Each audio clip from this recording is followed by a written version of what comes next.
Morning, Kellyanne. Does the president have confidence in Secretary Acosta? Tweeted that Alex Acosta, the plea agreement that he struck was unconscionable and that he needs to step down. A couple questions for you. Does the White House believe that plea agreement that Acosta struck was indeed unconscionable? And does he enjoy the support of the president? Well, first, let me just deal with Nancy Pelosi and her tweet, which I haven't seen, but I'm not surprised. It's classic her and her Democratic Party to not focus on the perpetrator at hand and instead to focus on a member of the Trump administration. They're so obsessed with this president that they immediately go to Alex Acosta rather than Jeffrey Epstein. As far as I can see, Jeffrey Epstein is the one who allegedly it sure looks like strong evidence to me, is touching, if not raping, young girls. We'll see what the evidence provides. But these charges, as Jeffrey Berman said in New York yesterday, are unconscionable. They shock the conscience. They do for me. You don't have to have a teenage daughter to feel that pigs who touch young girls as such, touching children as that, should rot in hell. But it sure helps to have a teenage daughter and feel that way. And now I talked to the president this morning. He hasn't talked to or had contact with Epstein in years and years and years. And over a decade, at least, he said. And he met Alex Acosta when Alex applied and got the job, where he's doing a great job. I mean, look at the economy. So I know everybody, you want to revisit what happened in Florida. New York has applied fresh charges to Jeffrey Epstein because they have a right to do that. And I hope we're all paying attention to who the true perpetrator is here. What frustrations, though, said he's on thin ice. Quickly enough. The president told me this morning he hasn't talked to Epstein. He doesn't think he's talked to him or seen him in 10 or 15 years. And he, like everyone else, sees these charges, the description of these charges against Epstein, as completely unconscionable and obviously criminal, disgusting.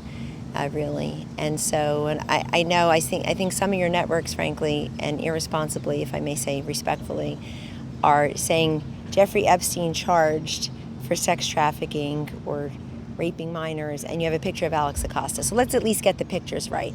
Of course, as a mother and as somebody who has neurons in her brain is how I'm going to answer you. No, I know where your question's going, but you already said something that's not true. Jeffrey Epstein is the one raping young girls.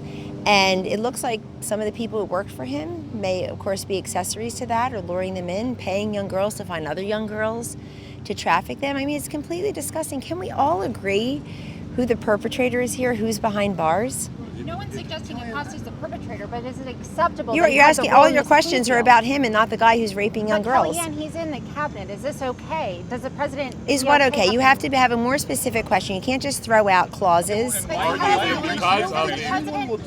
the president still have confidence in Acosta, given his role in the secret plea deal? The president... What secret plea deal? It's not a secret. The one that was negotiated at the time. It's not a secret that the man went to jail. It means that Jeffrey Epstein would not have been on the street. The president has made very clear the way he feels about the comments made by the UK ambassador to the US. And I think the president also yesterday commented on the president's view on how Brexit should have been handled. Many people accused the president of meddling and it was none of his business, but it turns out he was right. And I know he's had a good working relationship with Prime Minister May, but the president expressed his opinion as somebody who also won an election based on shaking up the system and giving more freedom back to the people. And of course, he feels the way he has. But you should look at the president's tweets. My conversation with the president just this morning about that entire situation is very reflective of the tweets he sent out yesterday. And in a plane and in France and coming back to be arrested, had Alex Acosta. Oh, I'm sorry. Hold on. You're misleading people as usual. A persona non grata in Washington. You have to look at the Washington is a big place. You have to look at the president's tweets. You have to look at the president's tweets. The president's made very clear the way he feels about the ambassador in those comments, and the way he felt about how Brexit was handled. I mean, it looks like we're on the precipice of having a brand new prime minister. I think Theresa May's last day was basically as we were leaving the UK last month. And we'll leave it to the British government, the British electorate, whom they put forward as their next prime minister. I think it's obvious who it's going to be, but I'll let them decide. I'm saying to a lot of people who thought it was obvious Hillary Clinton would be elected, so I'll leave it to the will of the people, as I hope you will do next election. And I think you are. Did the president invite the Women's World Cup team? Are they invited to the White House, Kellyanne?